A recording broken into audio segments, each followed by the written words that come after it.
day, Africa, and welcome to AAU Talks on AAU TV. AAU TV, the voice of higher education in Africa. Today we'll be discussing online development of MBA in Africa. My name is Irene Dufie Addai, and I am your host for today's program. We'll go for a short break, and when we'll come back, I would introduce to you my guest for today's discussion.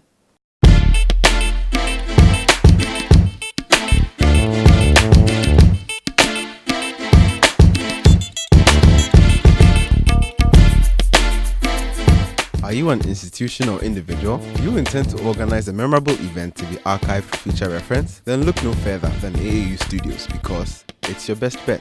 With our spacious studio and state-of-the-art media equipment such as 4K Panasonic video cameras, KinoFlow lights, assorted microphones, live streaming machines, and others, you are sure to get the best of production. Visit us at Trinity Avenue, East Legon, adjacent the National Accreditation Board, or contact the AAU studio via the following addresses: info@aau.org, AAUTV@aau.org, Ransford@aau.org. Alternatively, you can call us on 0244 185 998 or 0244 693 342. Welcome back. My guest for today's discussion is Professor Damary Sikalieh, who is a professor of management and entrepreneurship, School of Business, United States International University, Africa. Thank you, Prof, for joining us, and we are very privileged to be here in your office to discuss this interesting topic. But before we go on to online MBA curriculum development, we want to know about this college, how long it has been in existence, and why this college was set up. This school has been in existence for 50 years. That's fine. It began, it has its origin in the US, that is California, when Professor Rust Williams was so philanthropic and felt that he needed to expand higher education and therefore take it to other places in the world. Right. And that's how, way back in 1979, in traveling to, across Africa and other countries in the world, he came to Nairobi and found it fit to have an institution set up here. So this university began as part of the University of San Diego, and we operated as a branch of the University of San Diego for a few years, until such a time when the university decided to sell off some of its branches. Okay. But USIU decided we were not going to go as a going concern. We sought independence from University of San Diego. So we have remained a private university since 1980 or thereabout. Yeah. The purpose really was to, because as a country we had only one university back then. Right. That was the University of Nairobi. But then there was this quest for a university education. Right. So this coming in now as a private university was in support of what the public university was offering at that particular time. That's right. It began with 3 students. Wow. Yes. And wasn't located here, where we are currently. It first began in town, then moved over to Westlands. Students increased. The first program then was in the School of Humanities and Social Sciences. Right. And the student population increased from 3 to 5. And the way we were operating then was to have students begin their degree program here and then go over to the University of San Diego to complete their studies. And after we sought independence and became a private university, and therefore the first private university in Kenya. Programs also increased, the student population increased. The School of Business came in second, just known as the School of Business. At the time, we began by offering international business administration. Over the years, we moved to our present location, Kasarani, because the student numbers were also increasing and the programs were increasing. So if I focus on the Chandaria School of Business alone, we have over 8 programs. I could quickly mention them. We have International Business Administration. We have Business Administration, which we are now teaching out. We have Hospitality and Restaurant Management. Then we have Tourism that is currently on hold. We have Accounting. We have Finance. We have... am I forgetting one? Okay, those are the undergraduate programs generally. Then we have the graduate programs, which include a Master of Science in Organizational Development that focuses mainly on leadership, just helping us become better leaders and manage our organizations better. We have the Global MBA, and this one works in partnership with other universities. So students begin here, and in their course of study, they go for about 2 weeks to 1 month in a university in different countries, because we have partnerships with them. So for example, they would go to the University of Colombia. We have since entered into other agreements, the University of South Korea. We also have a partnership with some universities in India. So our students go. We have been having a partnership with the University of Frankfurt, but they phased out their equivalent program, because the way it works is our students go there and their students come here. And so, the University of Frankfurt phased out their MBA. So we do not go there anymore, but we are working on other partnerships with other universities. That's fine. You've talked about a lot of collaborations with other partnering institutions, and even first of all with San Diego, who was the first main collaborator. Has it affected how your curriculum is developed in terms of quality? Because collaboration gives more room for improvement and all of that. So has it affected in a positive way how you teach your students, how you go about your programming in this school? To a very great extent. Something I didn't mention at the beginning is we have a dual accreditation. Yes, we are accredited by the Commission for University Education, which is a local regulatory agency, and we are also accredited by the Western Association of Schools and Colleges in the US. So having begun as part of the University of San Diego in California, I would say we drew most of our programs and the curriculum, therefore, from the University of San Diego. But what we have done over the years is to review our programs every 5 years, assess our programs annually, so that these programs are relevant to the global arena for which for which we prepare our students for. Going by our vision, this is a university that aims to be a premier institution of academic excellence with a global perspective. So we don't limit ourselves by preparing our students for the Kenyan market only. although a majority of our students end up there. Yeah. But our slogan is education to take you places. Right. And so the world over, we have our students. Right. In that regard, okay. let me also mention that we draw our student population again from all over the world. Right. We have about 20% of our student population from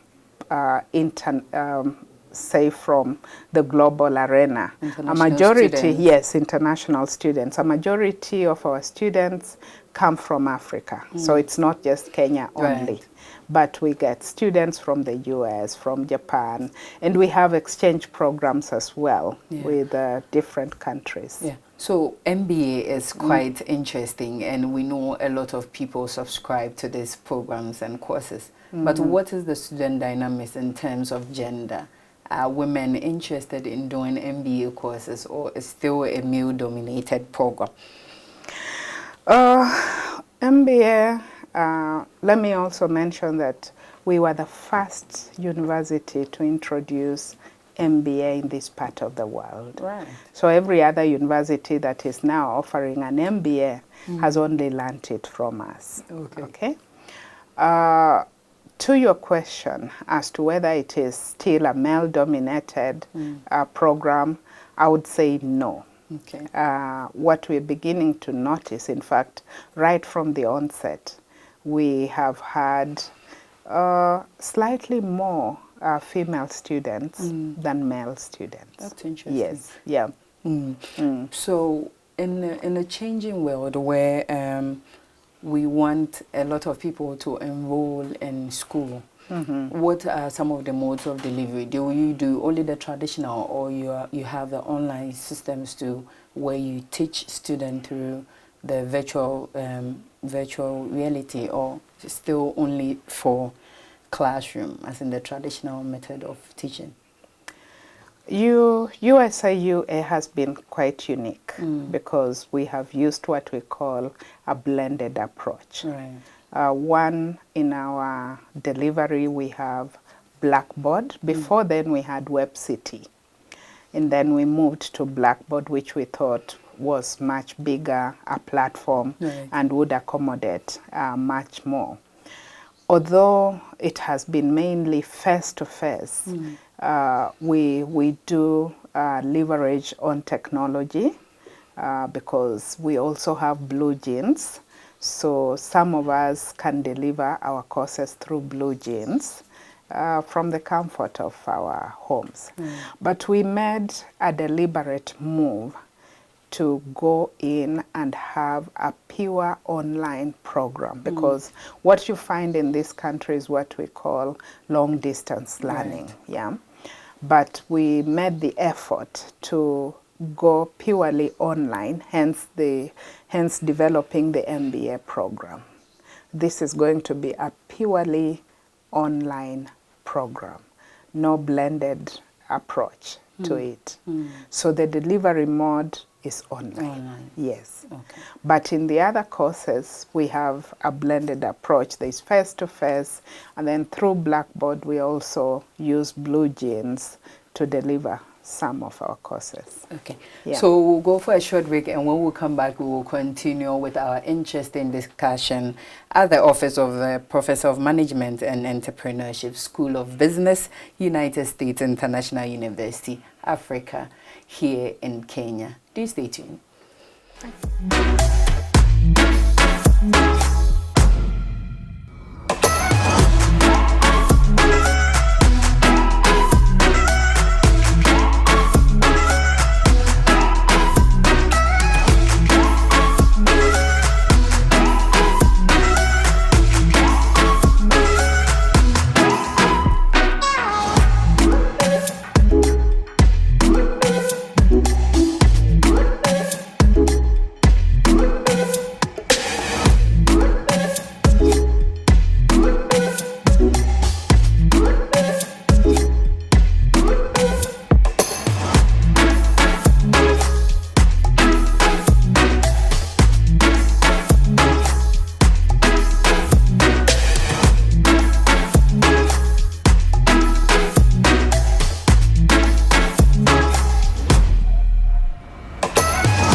back. This is still AAU Talks on AAU TV, and we are discussing online MBA curriculum.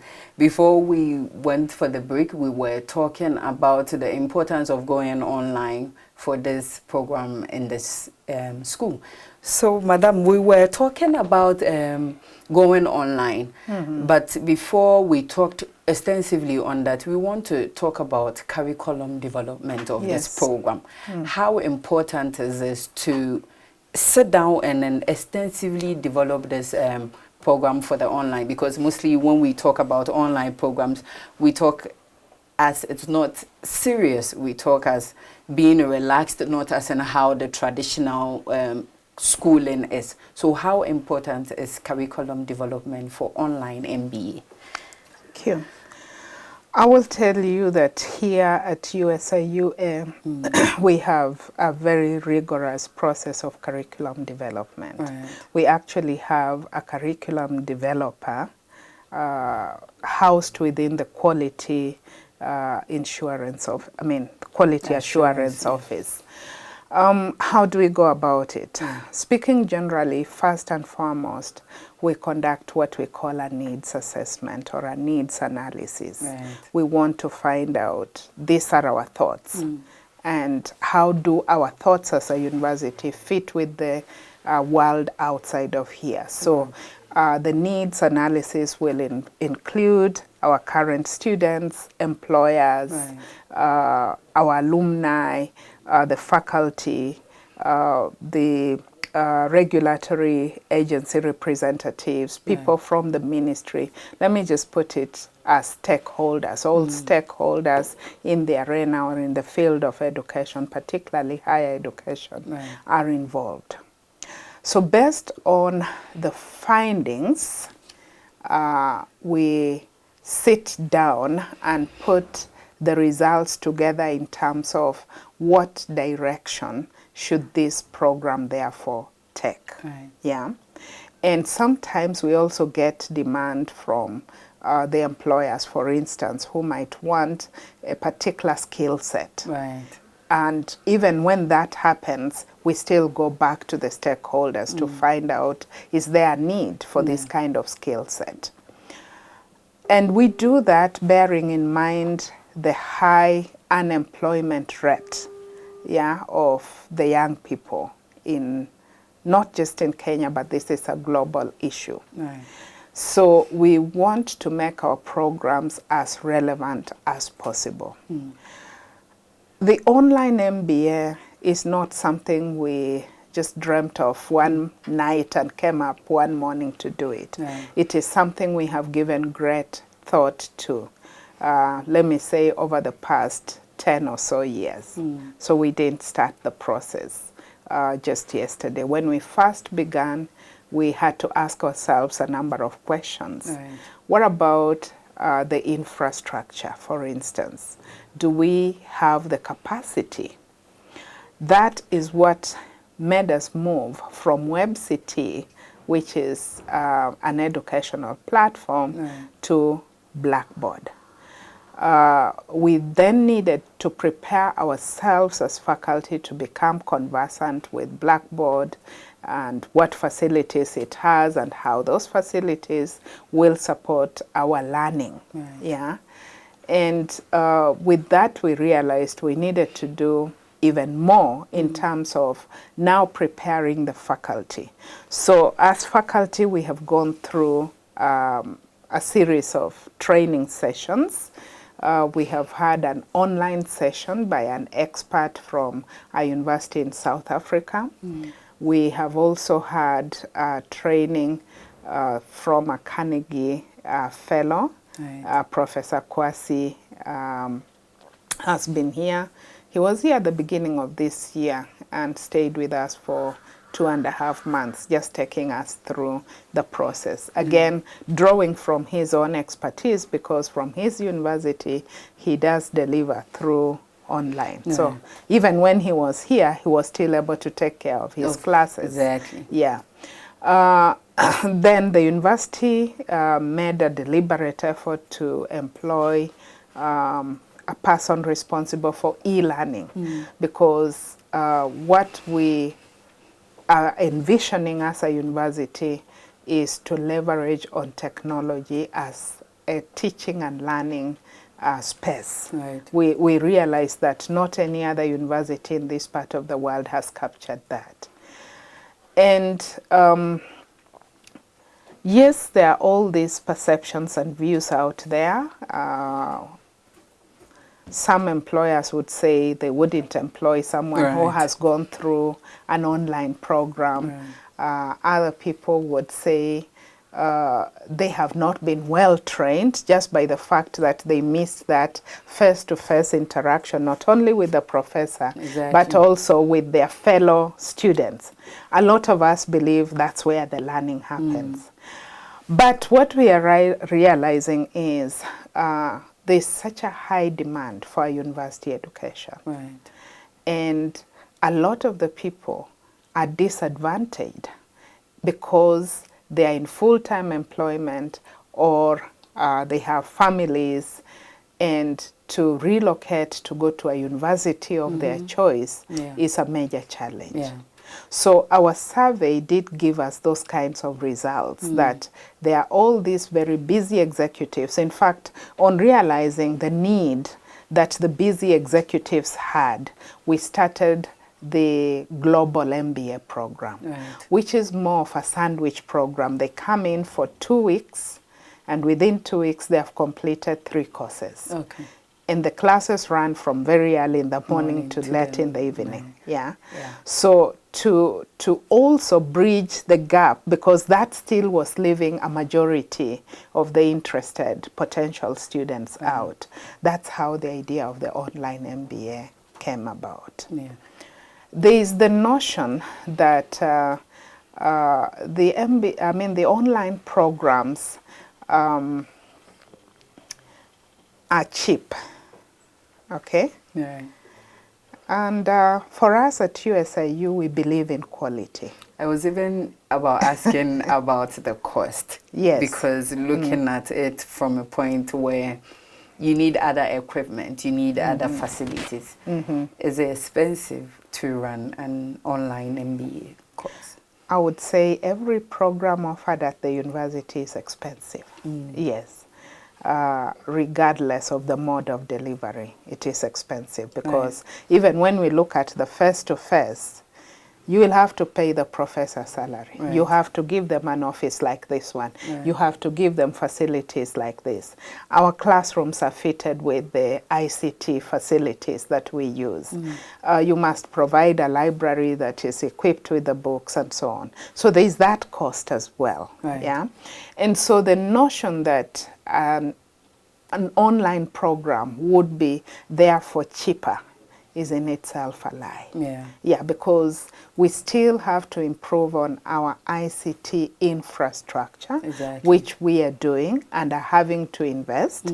For example, right now we have Blue Jeans, which we always had, but we are thinking better. Because we are just starting, we are telling ourselves we'll start with Blue Jeans, and as time goes by, we may have to get, you know, other what are they called? Other programs, that will support our online MBA. So yes, we are not going to charge differently from our regular face-to-face programs, and if need be, we may even charge a little higher, because we are beginning. So before we go, my last question will be, I think this hasn't been all rosy, but what has been some of the challenges and the way forward for the college in their online development, curriculum development? I already mentioned some of the challenges. One was in itself the infrastructure, the ICT infrastructure. When we began thinking about an online delivery mode, one was the challenge of the bandwidth. Currently, universities are receiving their internet bandwidth from an agency known as Kenneth. When Kenneth came into being, they would only offer certain amount of bandwidth. They have been increasing that over time, and they will continue to increase based on the needs of different universities. So here, for example, like my office is not a Wi-Fi office, but I have access to the internet. So all offices have access to the internet through the PC, but there are only designated places where we have the Wi-Fi, for example. So we are looking at a situation where this will improve over time. So that is a challenge, but one that we are working on. The other challenge was the preparation of the different courses that will go into the online MBA. First, there was that perception it's quite involving, it's very demanding on the part of faculty. But once they got to understand, it is only demanding at the beginning. Right. But once you've set everything and it's online and it's running, it will even work to your advantage better. So again, that we have addressed in that manner. So not all the faculty in the school have been trained in preparing the course materials and even how to deliver online. We have a good number that will start off the program and others will come on board. However, all the courses have prepared materials. Yeah. And what the university has also done to support the process is to designate, in addition to the person in charge of e-learning, one faculty member has been seconded to that office. Yeah. And then the university has also, we are reinventing, if that's the right word, the Center for Excellence in Learning and Teaching. Okay. So we can see some of the challenges we may have had are already being addressed. Perhaps because we haven't taken off, we will encounter more challenges when the time for delivery comes. But what we see would be that maybe the student on their part will encounter some challenges, but we have developed criteria for admission. So we are not going to admit anyone who is not conversant with the use of a laptop or a PC. That's one. Two, someone who doesn't have sufficient access to the internet, because without that, then you can't. Yes. Three, we are not going to admit anyone who has the educational qualifications. So it is not going to be a free-for-all. Our criteria is that you have a GPA of at least 2.5 at the minimum. Yeah. The other is this person must have been, must be at managerial level. Yeah. So it is not, for example, one leaving school today, you know, after graduating with their bachelor's, then they jump into the online MBA. However, let me be quick to add that this is our flagship program. It is set to kick off in January 2020. Depending on its success, our idea is to make more programs have the online delivery mode. Yes. Just to add also, to help faculty buy into the whole process, there have been incentives. For example, for material development, faculty have been incentivized in different ways. We were also taken away from here to a restaurant or a hotel for a week long, just to focus on material development. So there is support. There is support, and we expect that the program will be successful. All right. Thank you, Madam, for joining us this morning to discuss this important issue at the School of Business. This is AAU Talks with Professor Damary Sikalieh. I have been your host for today's program. Thank you for staying with us.